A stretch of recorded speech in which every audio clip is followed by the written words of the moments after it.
Hi everyone. Today we are going to discuss another cardiovascular system case of aortic regurgitation.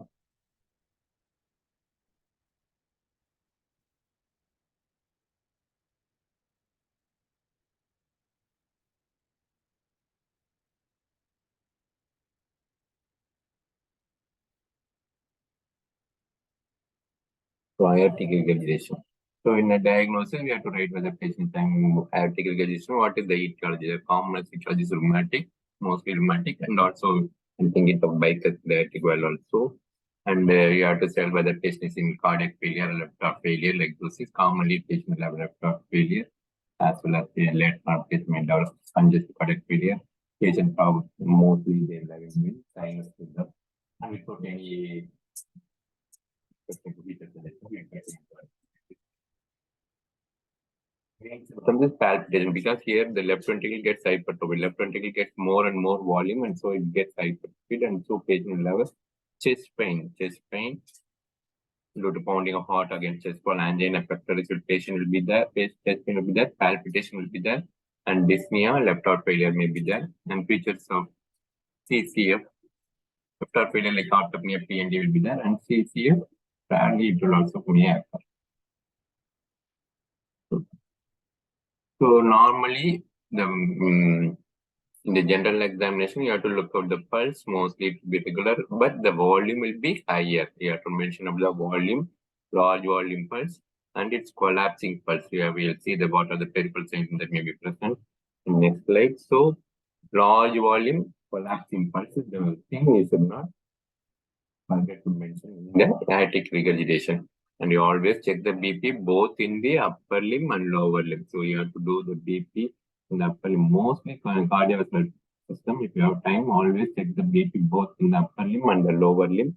So here the patient will have a systolic pressure high systolic pressure, as well as the diastolic pressure will be very low. So the pulse pressure, what is the pulse pressure? Systolic minus diastolic. It will also be wide. So wide pulse pressure is a characteristic feature of aortic regurgitation. When there's AAS, this systolic won't be high. It is called systolic decapitation. So then the patient will have to look out for the peripheral signs of AAR. So large volume, wide, collapsing pulse, BP, wide pulse pressure will be there, and peripheral signs of AR will be there. What is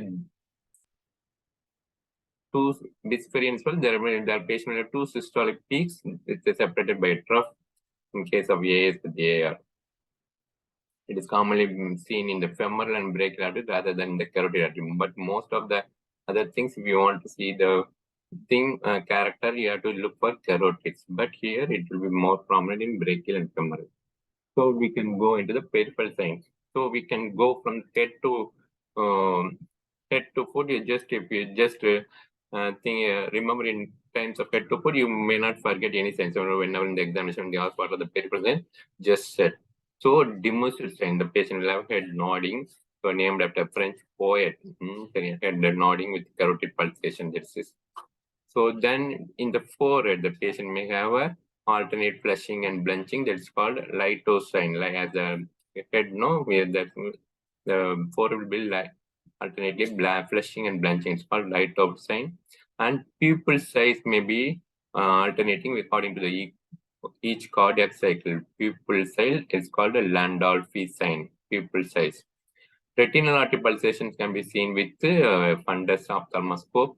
So it is called Becker sign. Becker sign is retinal artery. Muller, Muller, you can see visible pulsation in the uvula.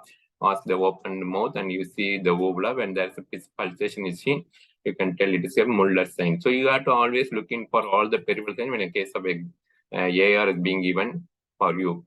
Corrigan sign, dancing carotid. Then you look for the neck. This is dancing carotid signs. And you can also see supracernal jugular notch pulsations over here. So these are the signs that you are able to see in the head and neck. Demonstrate sign, lighthouse sign, Landolfi sign, Becker in the retinal artery, visible systolic pulsations of the uvula, Corrigan's pulse, dancing carotids, and pulsation of the supracircular notch. What are the limbs that you can see in the upper limbs? In the upper limbs, patient may, when you just see the nail bed, you can pinch, then you can see alternate branching and quick refill. That is called Twinkie sign. So it may also be seen in the lips also. When light pressure is applied to the tip of fingers or nail, there is alternative flushing and parallel of the night bite. When a glass slide is pressed on the aorta lower lip, it produces alternate redness and blanching. This is called Twinkie sign. Then collapsing pulse. That's called Corrigan's pulse or water hammer pulse.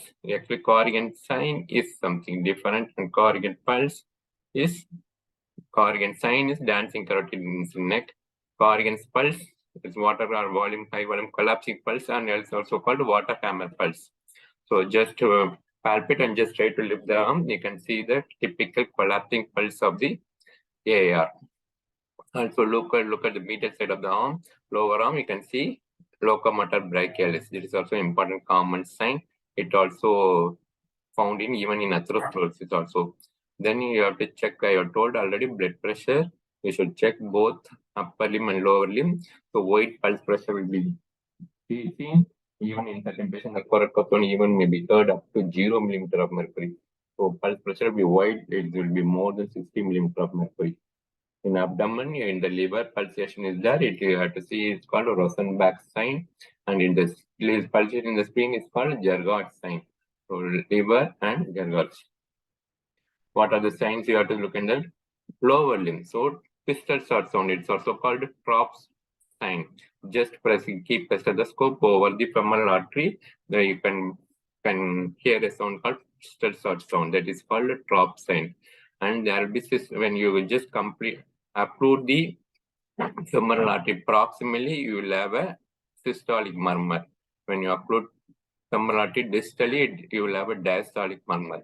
So distal D for diastolic. So distal compression will produce diastolic murmur and proximal. So just remember dizzy and diastolic. Distal compression produces. So you have to compress and keep the chest before that. So set over there and compress distally, then you will produce, you can hear diastolic murmur. When both these signs are present, it is called Durasis sign. So systolic murmur, diastolic murmur, proximal occlusion, diastolic murmur, distal occlusion. Kill sign, increase the femoral artery systolic BP more than 20 millimeter of mercury above the brachial artery systolic BP. So do upper limb BP and do a lower limb BP in the thigh. If the lower limb BP is more than 20 millimeter of mercury above the upper limb BP, systolic alone, the difference is usually the difference will be within less than 20 millimeter of mercury. When it is in severe AI, it will be more than 60 millimeter of mercury. So this Durasis sign is a combination of systolic murmur on proximal occlusion and diastolic murmur on distal occlusion. So what will happen to the apical impulse? It will go since it's a left ventricular hypertrophy, patient will have the apical impulse will be gone downwards and outwards. Aortic area, no thrill, no palpable heart sound, no pulsation. So thrill may not be so much prominent in aortic regurgitations. So what about the character of the murmur? What is this? This is regurgitate murmur. Just as this I have told already about this clue. So regurgitation murmur will be better heard with the diaphragm of the stethoscope. What happens? Right-sided murmur will be better on inspiration, left-sided murmur with expiration. This is left-sided murmur, aortic valve. So it will be better heard with expiration. Then atrioventricular valve. So when you just divide heart in the upper half and lower half, so any murmur that is present in the lower half will be better heard in the left lateral portion. Upper half, that is semilunar valves, is the atrioventricular valve. So upper half will be having better heard in the leaning forward. So this is present in the upper half. So aortic valve. So the bad murmur will be better heard in leaning forward. Semilunar valves leaning forward. And cyanotic murmur will be low pitched. This is regurgitant murmur. So it will be high pitched. So let us go. The patient will have S1, just audible, S2, muffled murmur, A2. Muffled murmur will be high pitched because this is regurgitant. Cyanotic will be low pitched. Soft blowing, early diastolic, EDM. It is the important feature. So the diastolic murmur will be only early diastolic decrescendo. It will be like this, down slope. So early diastolic decrescendo murmur of grade 3. So our thrill is mostly may not be present. So grade 3, which is best diastolic murmur only have grade 4 grades alone, which is best audible in sitting and leaning forward. I already wrote sitting and leaning forward patient, left-sided murmur. So legs, that means full expiration, regurgitate. So diaphragm of the stethoscope. So high pitch, EDM, decrescendo murmur, better heard in sitting and leaning forward position in full expiration with the diaphragm of the stethoscope. The murmur may be radiated toward the apex and it usually bursts on the second aortic area or neo-aortic area. That is left third intercostal space. Aortic area is left second intercostal space. Left, it will be better heard in left third intercostal space. Occasionally, the murmur may radiate to apex and left axilla, even up to the axilla. That murmur called sessile cold murmur or cold sessile murmur. Sometimes S3 may be heard. So A2 will be normal or accentuated when AR is caused by disease of the aortic root. So in all this aortic regurgitation, the lesion may be due to aortic valve or aortic root. These are the things. So when the aortic valve is involved, the A2 will be soft or absent. But when the aortic root is involved, then it may be normal or even it may be loud. That's important point in the second sounds. P2 usually be obscured by the early diastolic murmur. So in the second sound, in the aortic area or pulmonary area may be appear to be single or exhibit narrow paradoxical splinting. It will be like very single. A2, P2 will not be so much ignorant. It will appear as a single. So S3 may be heard and it's an indication that we are to identify patient is having severe AR and we can have to proceed for surgical treatment. So auscultative features of AR intensified strenuous and sustained hand grip. What happens when you just have a good hand grip? All the aortic peripheral vascular resistance will increase. So after load will increase. So what happens? All the aortic blood will more and more regurgitate into the aortic valve. So that will aortic left ventricle, and so the patient will have increased aortic regurgitation murmur. So the murmur will be increased intensity. So auscultative features of AR intensity, strenuous and sustained hand grip, which augments systemic vascular resistance. So any other murmur, so classically patient will have early diastolic decrescendo murmur. So ejection systolic murmur functional AS may be there because so more volume amount of blood is coming regurgitate, and what happens? And the left ventricle has more amount of blood because of the regurgitating blood from the aorta as well as the left ventricle wall. So what happens when the left ventricle contracts? This amount of blood, excess amount of blood will go into the aorta, and so it may produce functional ejection systolic murmur. It's called functional AS. Then another murmur that may be heard is ossified murmur. So the regurgitant blood of the aortic regurgitation, all this blood when they regurgitates, they'll impinge in the anterior mitral leaflet. So what happens? When the severe AR, the blood that regurgitates, that will impinge on the anterior mitral leaflet, and so it will be an apparent closure, and that it may produce a mid-diastolic murmur. Apparent mitral stenosis-like features like called mid-diastolic murmur. So mid-diastolic murmur may occur in aortic regurgitation. It is also a sign of indication of severity. So when it will occur only when there is a severe AR. This commonly also artist austin murmur. So severity of AR, how to assess? Presence of marked all when the peripheral signs are more marked and it's seen, you can see that it's a severe AR. Based on the Hill sign, we have to grade. So when the BP, systolic BP difference between upper and lower and upper extremity is 20 to 40 is mild AR, 40 to 60 is moderate AR, and more than 60 is severe AR. So this you have to remember. So when the EDM is long duration, it is also indicates severity. When that's a Austin Flynn murmur is present, that is also indicates severity.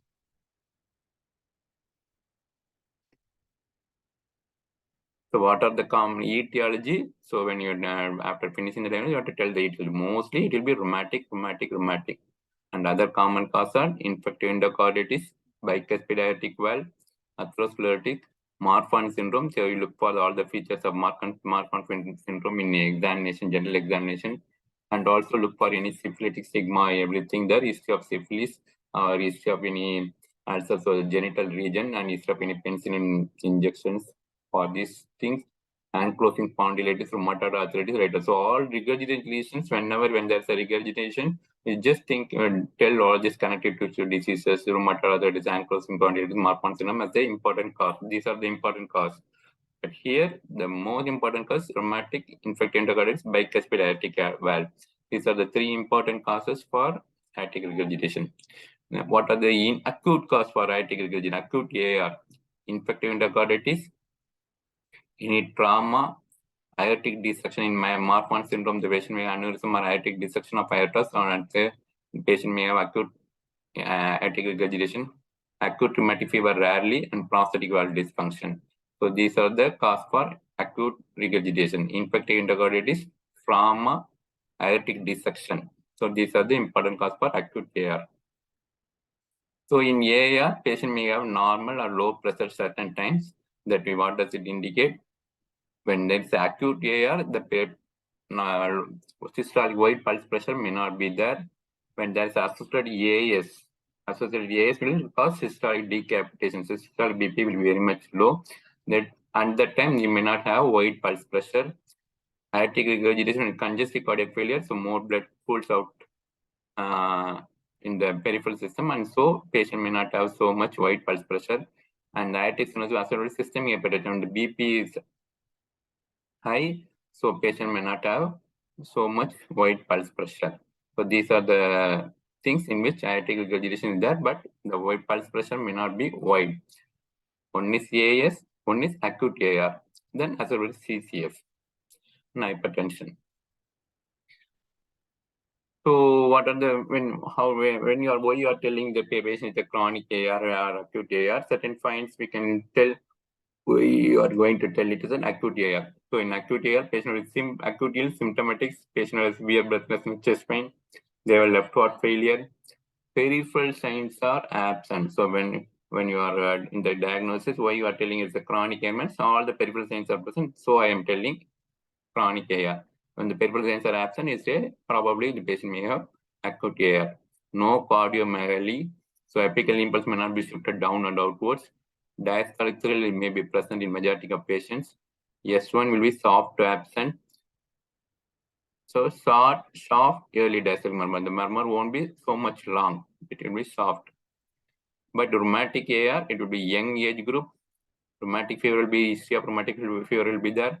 Other valves like mitral valve stenosis, everything may be there. Diastolic thrill will be usually absent, but here it will be present. A2 may be diminished, soft or absent. Murmur best heard in the second aortic area and left aortic area, left third intercostal space. Peripheral signs will be present. So syphilitic AR, age will be more than 40 years. So history of genital ulcer, you have to ask in any case of AR being given, you have to ask history of any genital ulcer, history of any suggestive of any STD. Usually isolated lesion, diastolic may be present.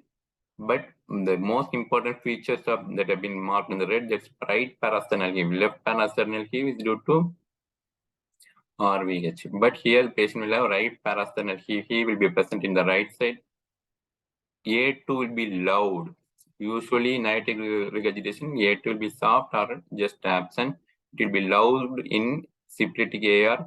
Murmur will be better heard in the right sternal border. That means right third intercostal space rather than left third intercostal space. Usual murmur. So that it will be ringing, cooing, or musical nature. Peripheral signs will be present. Eosinophilic murmur may be present. These 3 points are very important. These 3 points. Right parasternal heave. Murmur will be better heard in right third intercostal space, and A2 will be loud.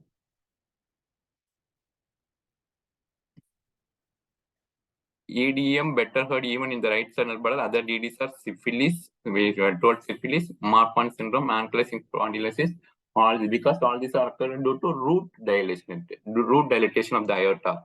So these are, whenever patient have a root dilatation, it will be better on the right side, and when it is a valve problem, it will be better on the left side. So in CVS, always I have told most of the regurgitation lesion we have to diagnose as the lean gang closing spondylitis, connective tissue disorders, rheumatoid arthritis. So in a general examination also, you say no features suggest a bank closing spondylitis or rheumatoid arthritis. You can tell, and history also you have to tell whether patient has fever, arthritis, or anything. So why the murmur is early diastolic? So what happens? From the aorta, blood leaks out, regurgitates into the left ventricle. So, but as the pressure in the aorta is more than that of the left ventricle in early diastole. So in early diastole alone, the aortic pressure will be more than that of the left ventricular pressure. So the blood will regurgitate. Once the left ventricular pressure becomes equal that of aortic pressure, no leak will be there, and so the murmur stops early. So in the mid diastole, there will be no leak is possible as the pressure in the aorta and the left ventricle becomes equal.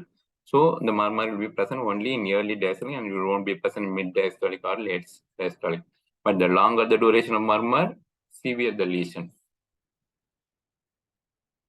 Other differential diagnosis always aortic regurgitation means pulmonary regurgitation. Mitral stenosis means tricuspid stenosis. Mitral regurgitation means tricuspid regurgitation. This is one of the important DD you have to tell. And I have told all the murmur quality which will be better at left side, right side, all these things you can tell how to differentiate. PDA, coronary AV fistula, ruptured sinus of Valsalva may also have white pulse vessel, but all these things produce continuous murmur or machinery murmur. So complications, first is left heart failure. Left ventricular failure is the first thing that is common in regurgitation, infective endocarditis, CCV, arrhythmias, angina pectoris. So investigations already told, mostly you have to do X-ray chest, ECG, blood. Importantly for syphilis, we have to do VDRL test.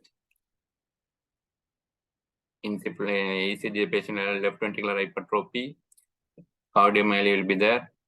Echocardiography, cardiac catheterization, Doppler. So all these investigations routinely just have in mind, and whenever the examination, all these six investigations just routinely tell, and it said what these camber hypertrophy, like those things. So medical management and surgical management.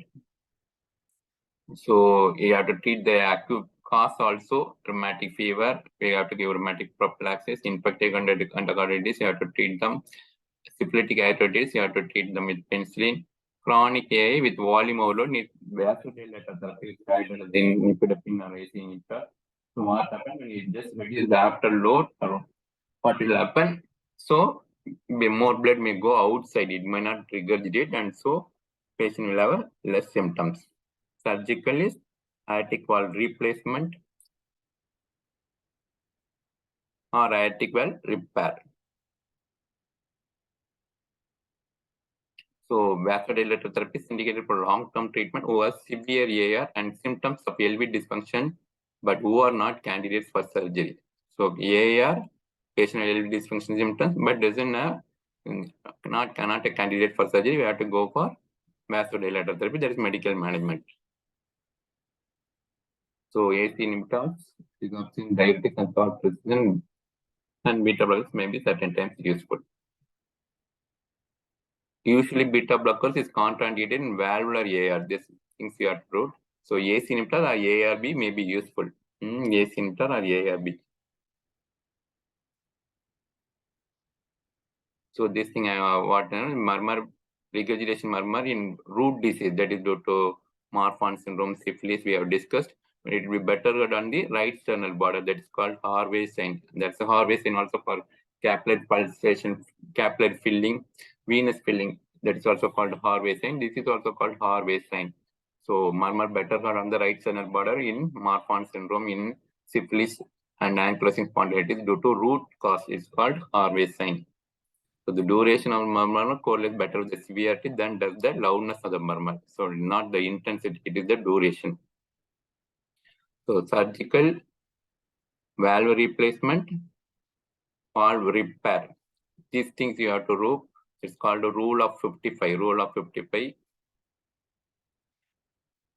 So you have to do when to do surgery. You have to do echocardiogram every year.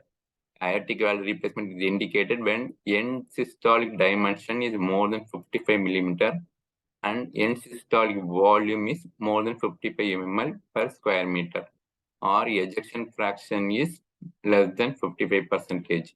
So EF less than 55%, end systolic volume more than 55 ml per square meter, end systolic dimension more than 55 millimeter, and diastolic dimension more than 75 millimeter. So these three are 55. Just by God, but it's rule of 55 mostly. End systolic dimension, end systolic volume, end systolic ejection fraction should be less. When the ejection fraction is less, you have to go for surgery. So just features how to differentiate acute AR and chronic AR will be acute, onset will be acute, late insidious. Pulse pressure may be normal because just recently one developed. So wide pulse pressure is common here. Systolic pressure will be normal or just increased. Systolic pressure may be decreased. Diastolic pressure normal or decreased. Markedly will be decreased, and so the patient will have wide pulse pressure. LV impulse may be normal, not hyperdynamic.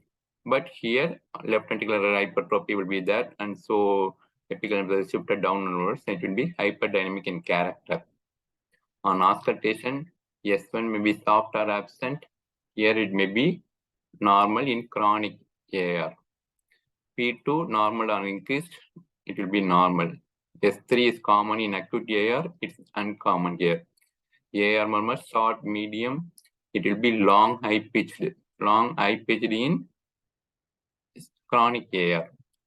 Aortic ejection systolic murmur, grade 3 or less, grade 3 or more murmur will be there because more amount of blood goes from the left ventricle into the aorta. Asking for murmur, no pre-systolic component will be there, only mid-diastolic component will be there. Here, both mid-diastolic and pre-systolic component may also be heard. All the peripheral signs of AR will be there in chronic AR, it won't be there in acute AR. These are the things to differentiate acute and severe AR. This surgical management, these are the various valves that are available. So a case of AR when being given in the examination, mention about the signs and symptoms, look for any arthritis or ankylosing spondylitis, all those features, as well as look for in the history, ask for the syphilis, don't forget to ask, and as well as look for all the peripheral signs, look for the BP, upper limb and lower limb BP, and record what is the difference between the systolic BP of the lower limb and systolic BP of the upper limb. That you have to mention, and based on whether what is the heel strength amount, what is the event, just subtract from the systolic BP the lower limb with that of the upper limb, and just if it is 40, just probably my moderate. If it is 60, like those things you have to mention. When it's more than 60, you have to tell it's severe AR. So, and look for any signs of any other complications and ultimately tell the diagnosis. So, in AR, the chief thing is you have to look for all the peripheral signs. Thank you. Bye.